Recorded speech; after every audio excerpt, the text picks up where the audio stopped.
are doubtless eager to attempt Minfilia's rescue, and with your combined strength you may well succeed. But as I said earlier, I do not wish to show our hand unless absolutely necessary.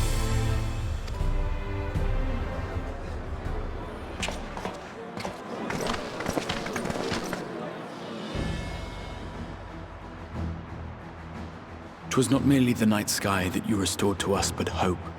Hope for the future of Norvrand.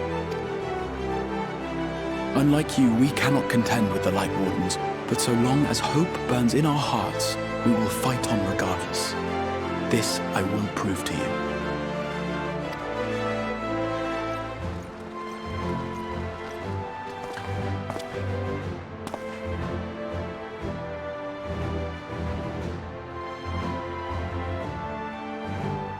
My friends, I thank you for gathering at such short notice.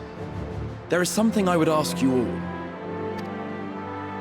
As many of you are aware, I received an emissary from Eulmore a short while ago in the form of General Ranjit. To my dismay, the General condemned the slaying of the Light Warden, and warned me in no uncertain terms that, should the Crystarium cast its lot with the Warrior of Darkness, there would be war.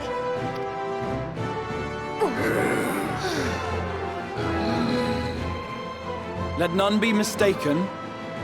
We would be hard-pressed indeed to resist the might of Eulmore. Some would even call it suicide. And yet my heart cries out to fight. Better that than relinquish the hope that swelled in my breast when I beheld the night sky for the first time in 100 years.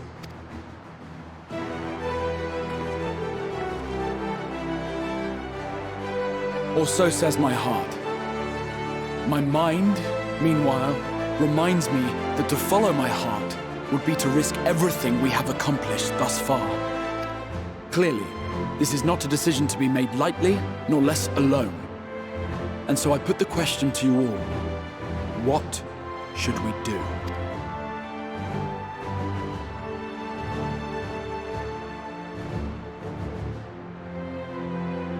My lord, you already know our minds. It brought tears to our eyes to witness the knight's return. The whole of Norvrand deserves the same, and not just because some children's story tells us so.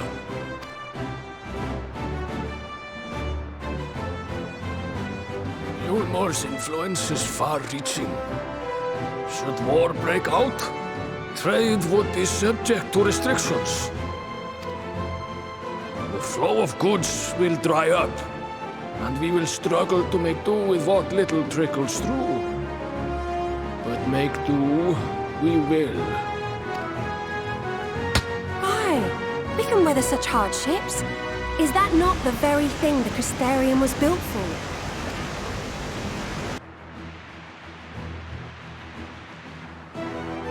We have always taken pride in our ability to sustain ourselves. Not just to endure, but to thrive. When all falls down around you, rise up. Those were your words.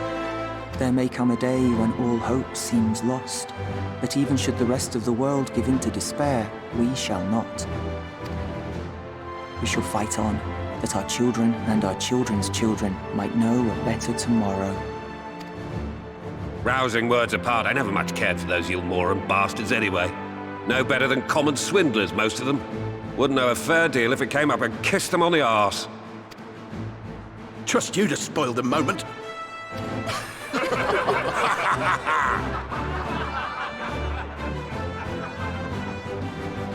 It appears we have a consensus. Let it be known that the Eulmoran host at Laxon Loft has taken the Oracle of Light captive. They fear the power she holds over the Sin Eaters, and doubtless intend to imprison her once more. So, I move that we rescue the Oracle, grant her a place among us, and let that be our answer to Eulmore's ultimatum. Hear, hear! Hear, hear!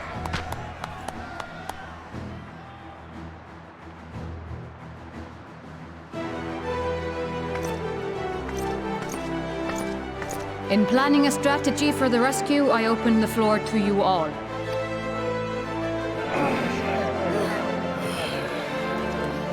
And there you have it. If Eulmore wishes to denounce us as villains, then we shall embrace our villainy. Will you do so as well?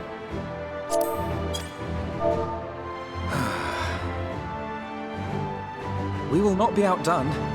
Consider us your partners in crime.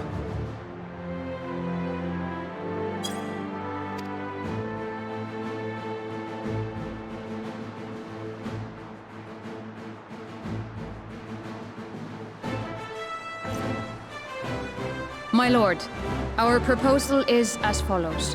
We begin by deploying Amarode to occupy the skies over Lakeland. They should serve to delay the airship's departure.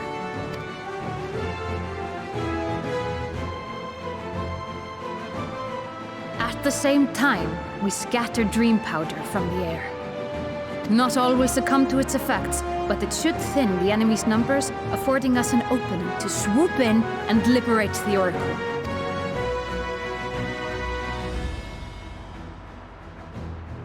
Very good. Cease your preparations.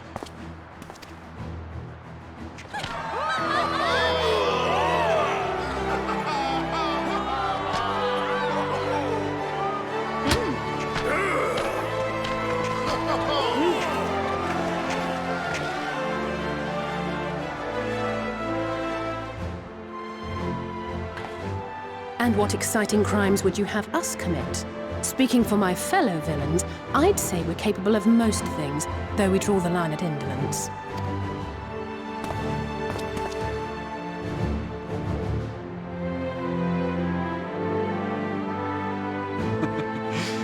If excitement is your desire, then I bid you join the guard. Captain Lena will give you your orders.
keep moving.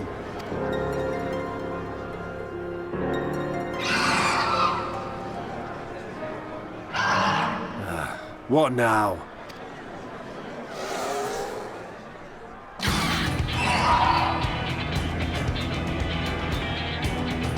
The Crystarium at a guess. Desperate fools. It'll take more than a handful of overgrown lizards to ground us.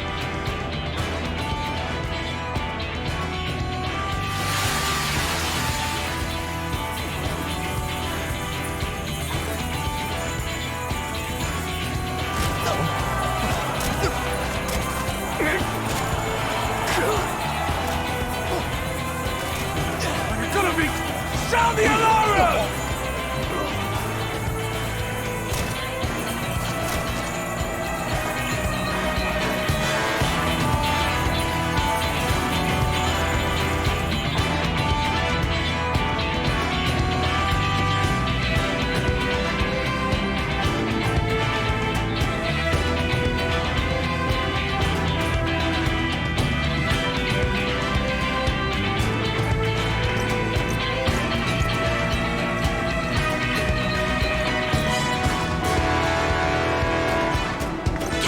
The powder has taken effect.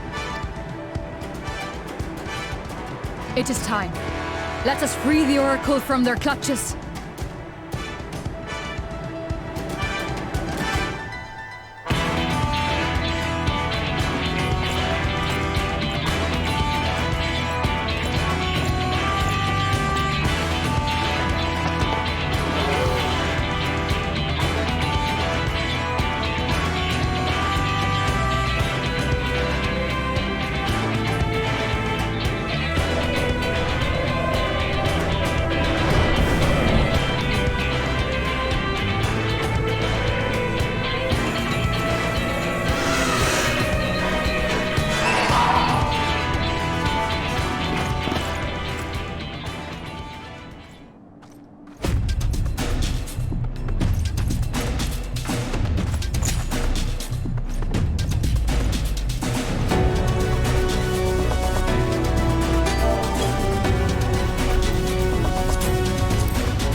over!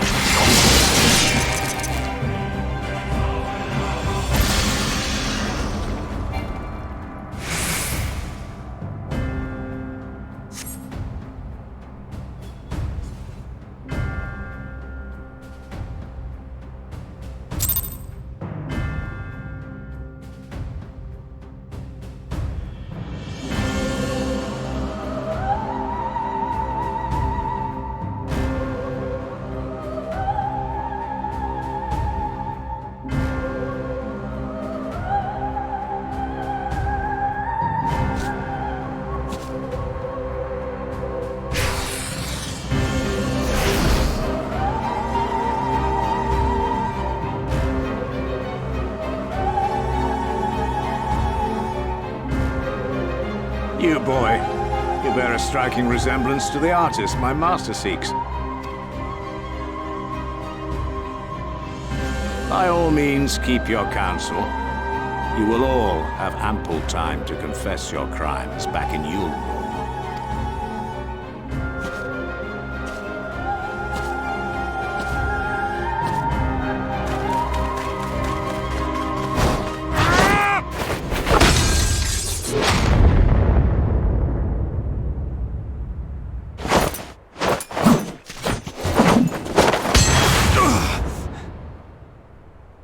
Thancred?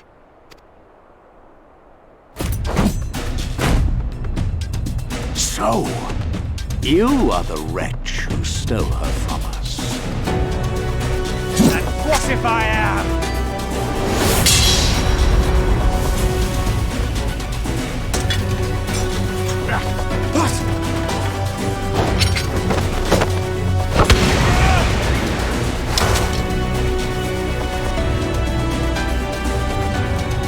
Pathetic.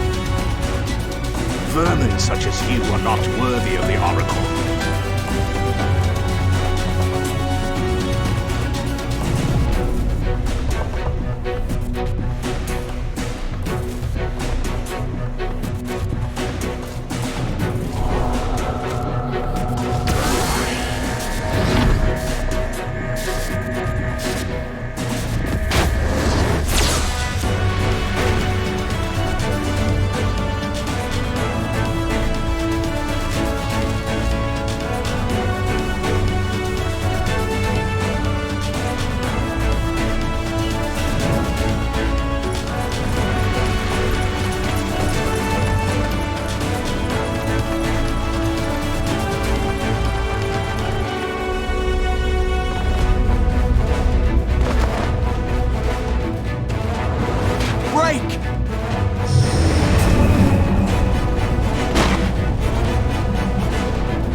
Your city razed.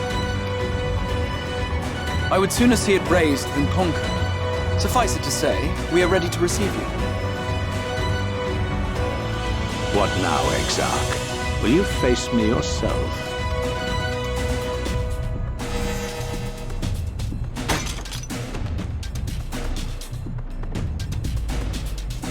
I think not, General. I've quite exhausted my tricks. If you mean to give chase, I will not stand in your way. But you would do well to tread warily, for your quarry goes to a place where even Eulmore dare not bear its steel. Ilh Mheg, the fairy kingdom.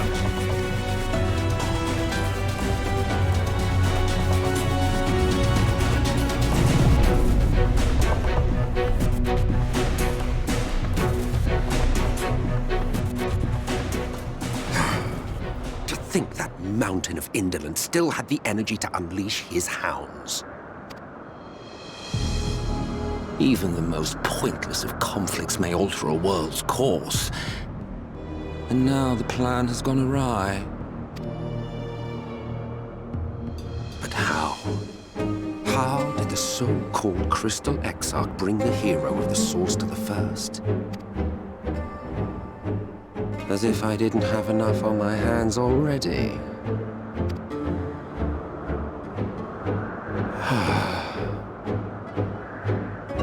Then again, with a soul such as that, mayhap there is another way. One which does not require bloodshed.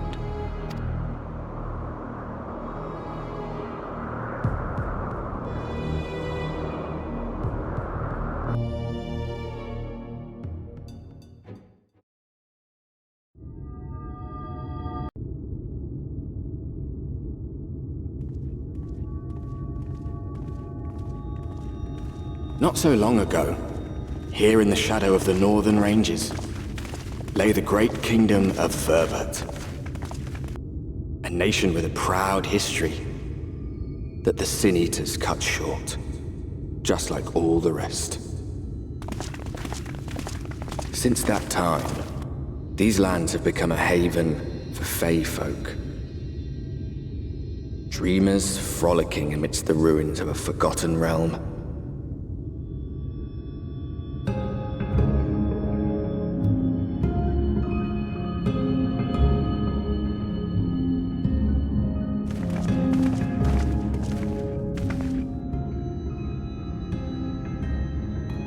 We should be safe enough here.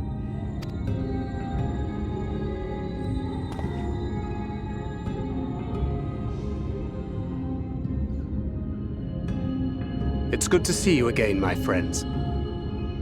I don't know about you, but it feels like years since last we met. 5 of them in my case.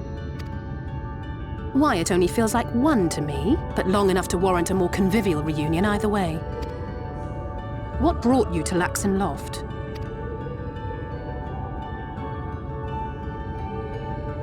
The girl, Minfilia, she and I were traveling together, hunting Sin Eaters. But as we were nearing Lakeland, she abruptly ran off on her own. I found her too late to stop the Eulmorans from taking her prisoner. And as I was considering rescue options, I observed that the Crystarium was on the move. So I consulted the Exarch, who apprised me of the details of the operation and issued me certain instructions. Should the situation take a turn for the worse, I was to see you all safely to Ilh Mheg. And here we are. Urianger has called this place home for a while now, yet we have never called upon him, I am ashamed to say. 'Twas only at the Crystarium that we met. Hardly surprising. This is not the sort of place one visits on a whim.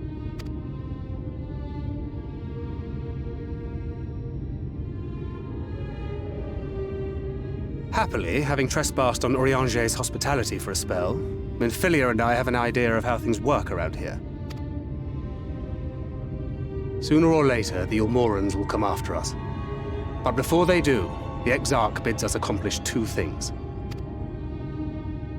First, rendezvous with Urianger. And second, eliminate the Light Warden of this land.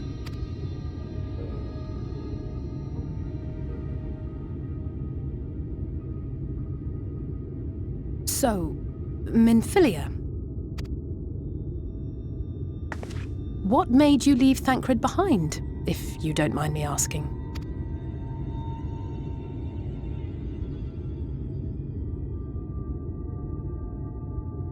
You. The hero from another world. I was asleep when I felt it.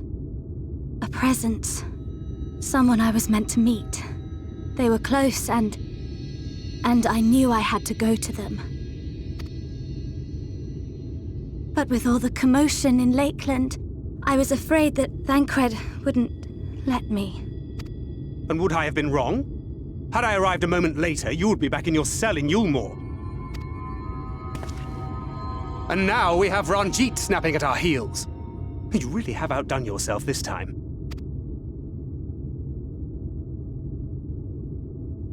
I'm sorry. Thank you for saving me.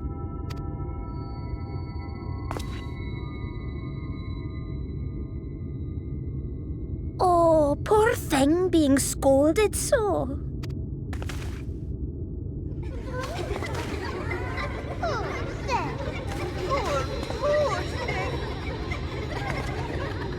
Who said that? Show yourselves. Come now, put away that frown and have some fun with us. Yes, let us have some fun. Lots and lots of fun. Which way was it to Urianger's?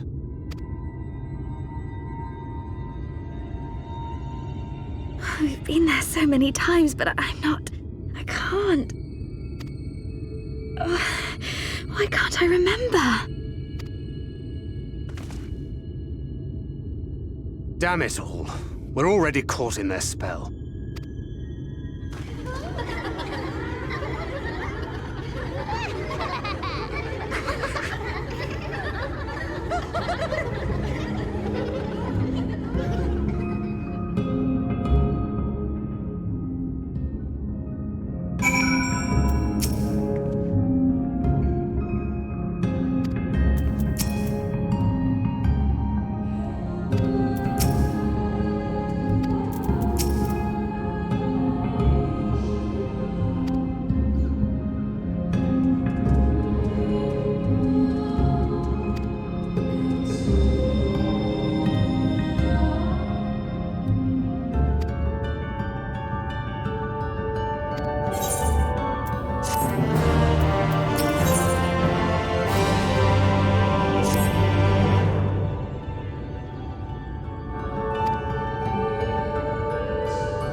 Farasitha, Craclaeth.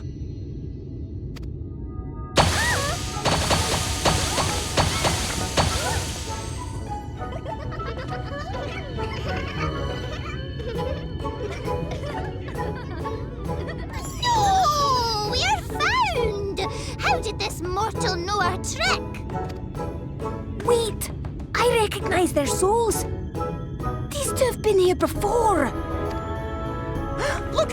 Twins! How adorable! Oh! Lee, with us! We have neither the time nor inclination to play. We have come to see Urianger. Oh yes, Urianger, the peculiar one. In return for a place in Ilh Mheg, he agreed to a riddle contest with us for 7 days and 7 nights without any sleep.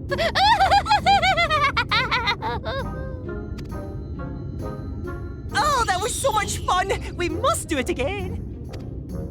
I'm sure he'd be delighted. Now, if you'd be so kind as to lift your spell.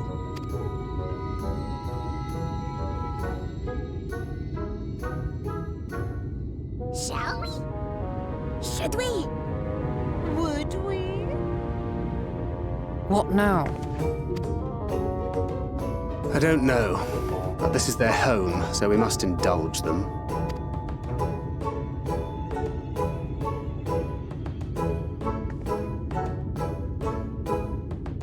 Right, we've made up our minds. We will lift our spell on one condition, that you first lend us a helping hand, or 2, or 3. Once you've helped solve all of our troubles, we'll let you see Urianger, Pixie's honor.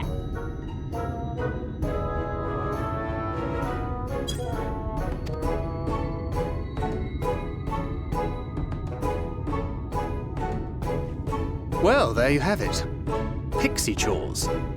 I suggest we split up.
late! Late!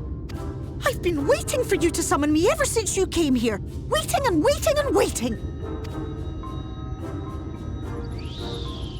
But my sapling didn't so much as utter my name. Such a heartless thing he is. Cold and cruel and heartless!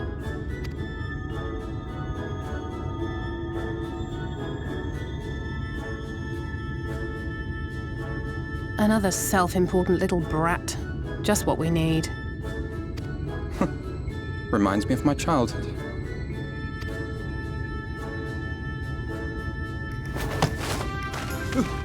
All right, I'm sorry. It was a joke. Honestly, just a joke.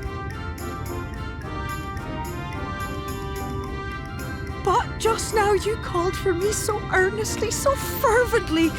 I couldn't possibly stay angry at you. Very well. As your lovely branch, I will lend you my strength.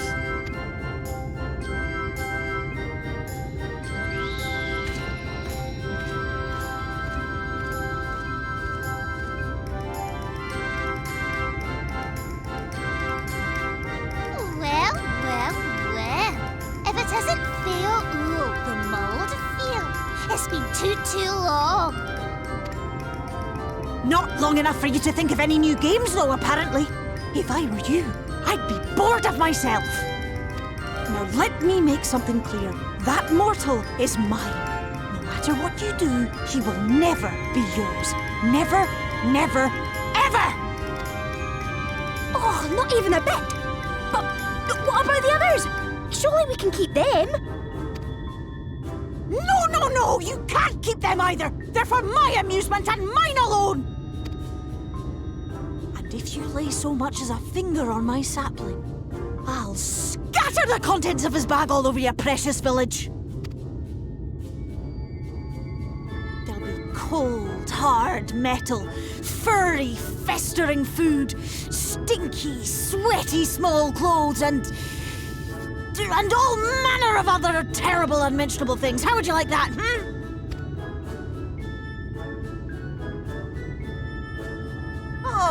All right.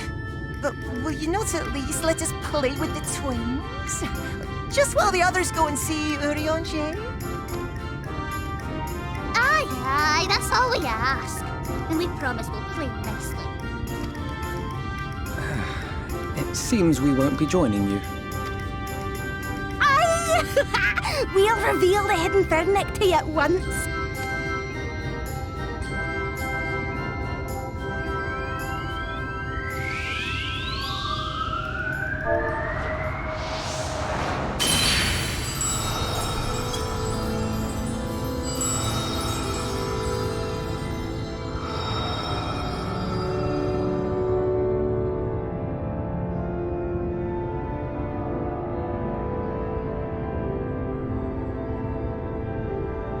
So this is the true Ilh Mheg.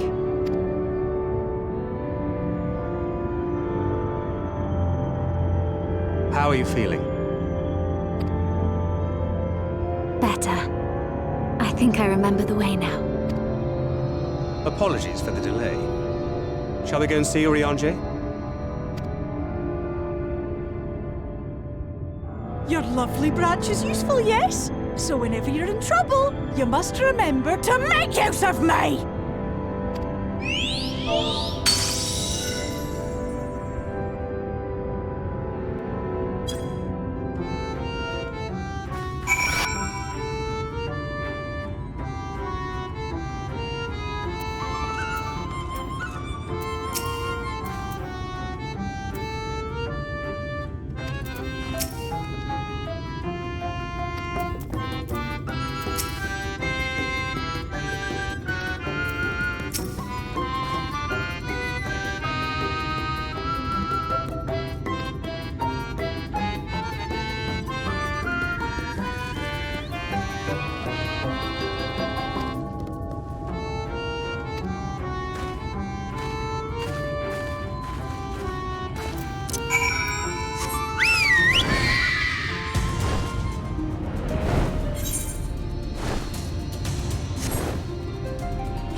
Urianger, are you in?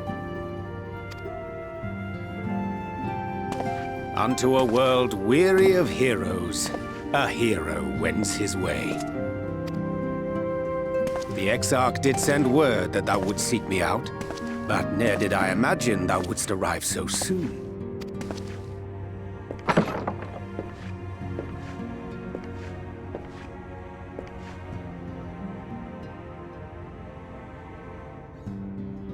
Full glad am I to see thee once more, my friend, and none the worse for thy travails.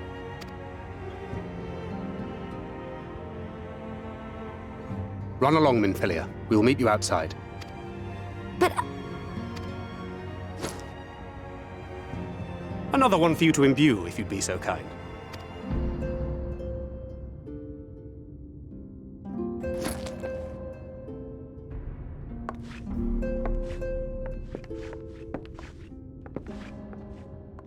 I take it thou hast met with our other comrades already?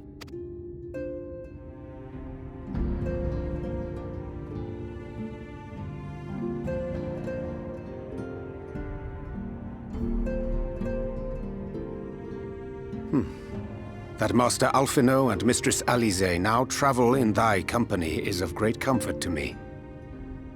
As for the rest, it beginneth in earnest. The hunting of the Light Wardens, and perforce the war with Eulmore. Hark thee then to my words, and through them behold the vision that I did glimpse, that of the 8th Umbral calamity. As I drifted hither to the first, traversing the boundary twixt reality and potentiality, I did bear witness to events yet to come.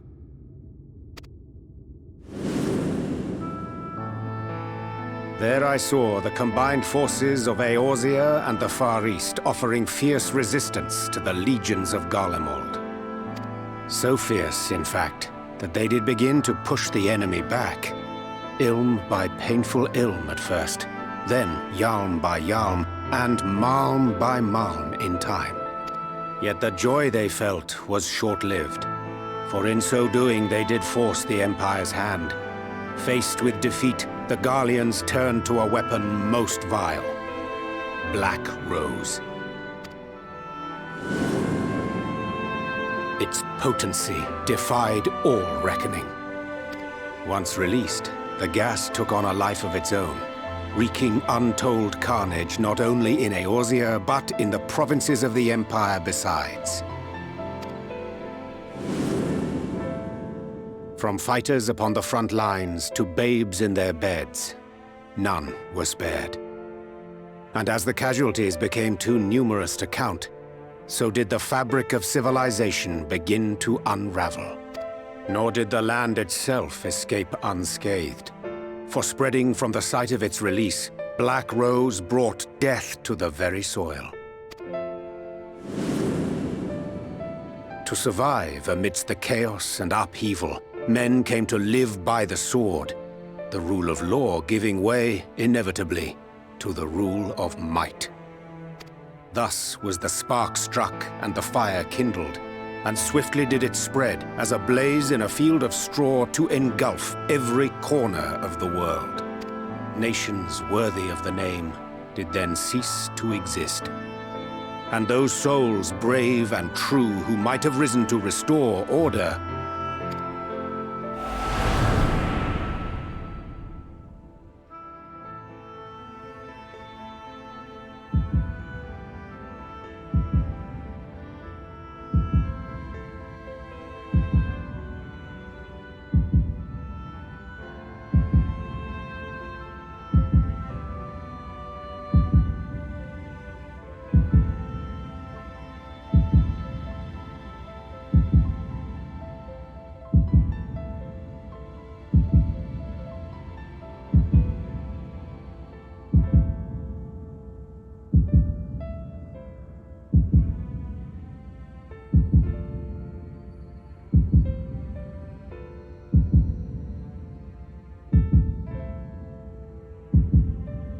were no more. For the weapon spared not one, not even thee.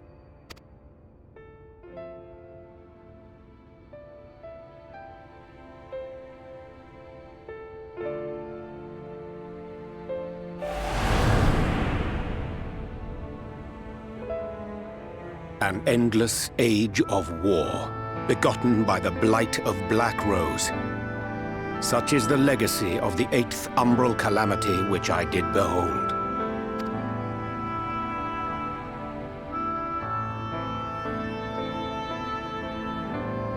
No matter the cost, we must forestall this tragedy. To that end, I have labored during my sojourn in this world, discovering in so doing the answer to a pressing mystery. That of Black Rose's inexplicable potency. Come.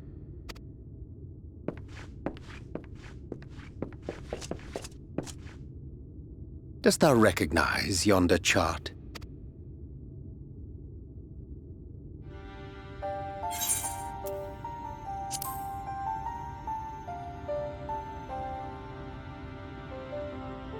Indeed. 'Tis a rendering of the elemental wheel, such as one might find in classrooms across the source. As the chart maketh plain, our world is composed of 6 elements, in addition to which there exist 2 poles in fundamental opposition. Astral, the active; umbral, the passive. As a reflection of the source, the first naturally compriseth the selfsame forces. Yet, curiously, there is a notable divergence in their nomenclature. To be specific, the denizens of this world employ not the terms astral and umbral. Thus was I moved to inquire what names said forces had been assigned. A simple question which yielded a most unexpected answer. Upon demanding the name of the pole aligned with activity and growth, I was told that as life's myriad colors combine to produce black, the people of the first had called it darkness. At this, did my mind begin to race. Yet 'twas only when I asked what name had been given to the pole aligned with passivity that mine eyes were opened to the truth. Peace and tranquility being as purest white, unmarred by color, I was told it had been given the name of light. That's umbral light and astral darkness, yes? I'm no etherologist, but it strikes me that the nomenclature of the first is rooted in the generation of the 2 forces, while our own appears to focus on their effects. Which makes one wonder, have we had it backwards all this time? 'Tis indeed a compelling question, and one which beareth closer examination. Yet what knowledge we already possess sufficeth to explain the chain of events. The phenomenon of etheric thinning observed in the source is the consequence of light, the power of stasis, flowing in from the first to stifle the movement of ether within the land. And according to Master Alphinaud, Black Rose slayeth by halting the circulation of ether within living beings. Should such a weapon be unleashed even as the first were rejoined, replete as it is with light, we would have a disaster of untold proportions on our hands. A calamity. Well, at least we have a better grasp of what we're facing. Our objective, however, remains unchanged. We are to eliminate the Light Warden of Ilh Mheg. Speaking of which, were you able to ascertain its whereabouts? Aye. 'Tis all but certainly ensconced within Urianger, the castle which standeth in the midst of the lake. To enter said stronghold, we must needs turn to the pixies for aid. Fortunately, I have become quite adept at courting their cooperation.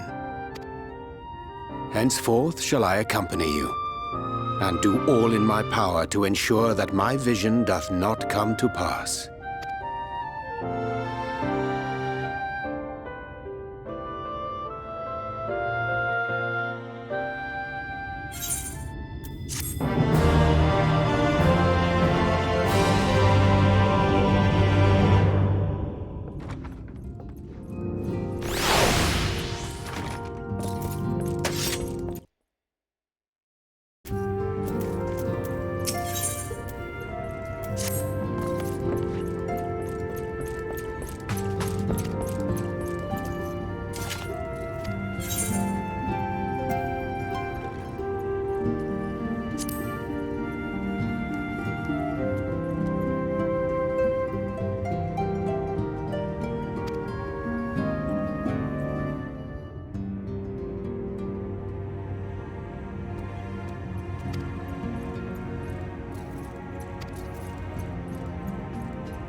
'Tis done. The pixies shall be well pleased with these gifts. Ah, lest I forget.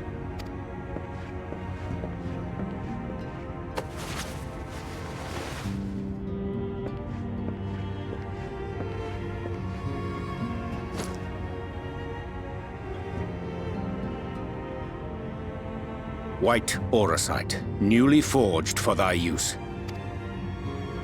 Our mission being to thwart a rejoining, we will most assuredly cross paths with those who crave the contrary, our eternal enemies.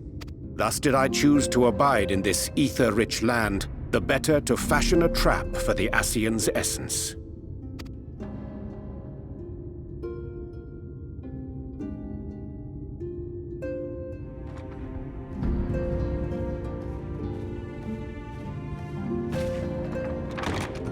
May I come in now? You may indeed, assuming you've finished.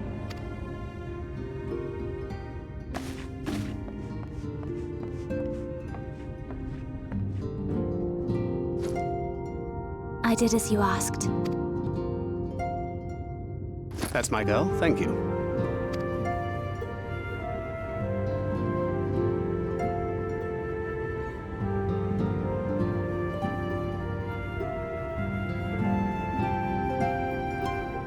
I should probably explain. Though my body remained behind in the source, its limitations saw fit to accompany me, which is to say, I cannot manipulate ether.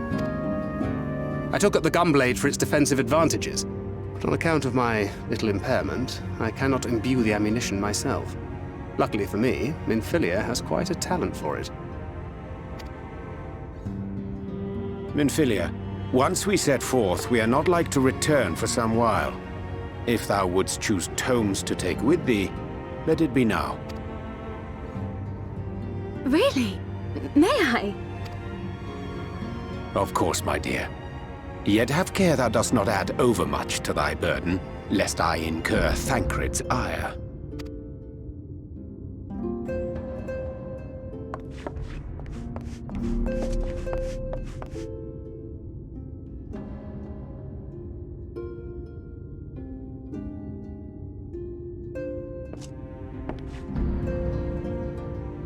Hast thou spoken to him of thine encounter with the Minfilia of Eld?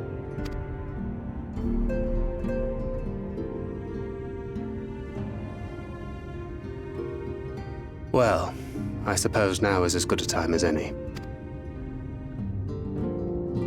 As you know, I freed young Minfilia from captivity in Eulmore some 3 years past. Not long after, the two of us journeyed to the south of Armoreng, to the edge of the Empty, where the flood was halted. 'Twas there that she awakened. The Minfilia of old. My Minfilia.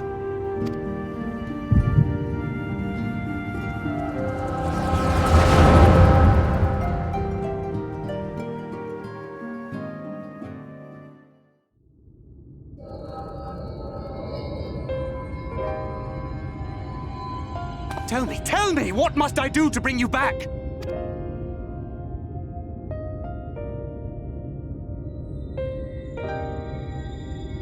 My dearest Thancred, as I am now, I am no different from an Ascian. This child is but a vessel. One of many I have used that I might spread word of her enduring blessing and preserve the flame of hope. In my name, each has died, never having lived her own life. I have taken enough from these children. I will take no more. But what of your suffering? Your sacrifice? This isn't fair! I will not stand for it. I cannot! There must be something we can do. Tell me!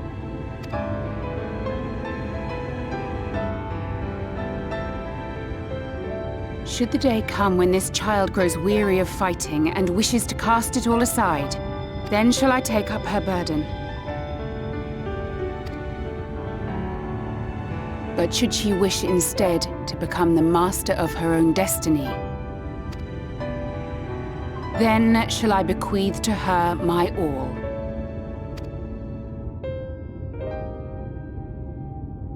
Imbued with the strength that I reserve for rebirth, she may come to wield my powers as her own.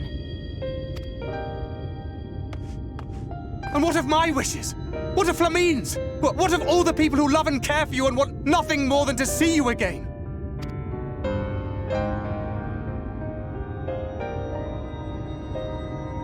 It is not their decision to make. It is hers. This child's. This Minfilia's.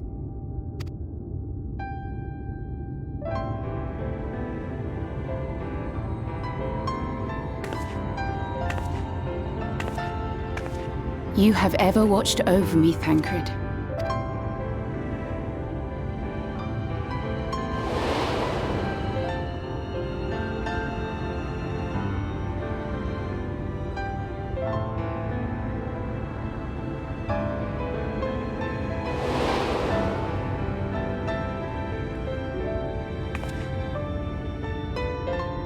Now I ask that you do the same for her. Protect her. Teach her. Stand by her as you stood by me. There is much and more she does not know. She needs a guide to show her the ways of the world, or she will never find her own path.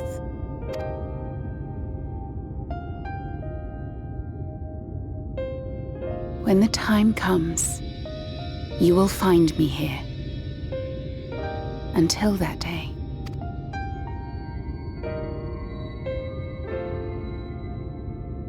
Minfilia, wait!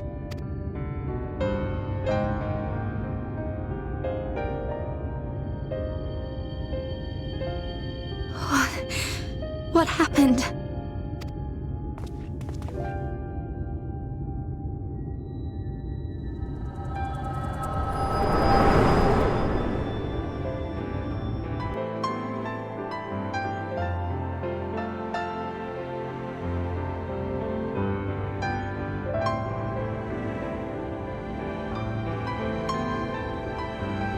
And then she was gone. Minfilia, the girl, claims to have no recollection of any of it. I have told her many things, where we came from, what we fight for, but of that day, I have not spoken.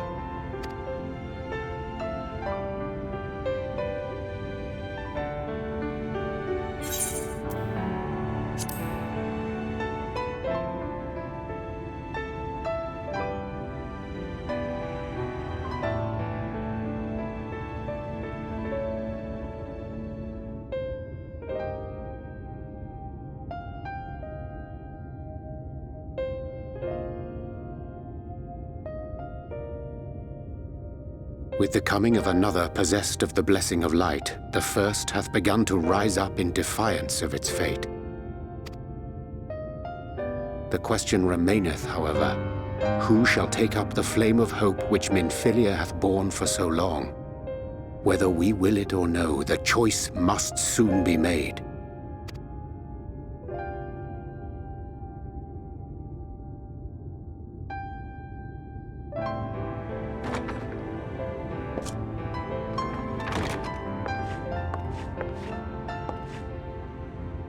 I'm sorry I took so long. It was so hard to choose.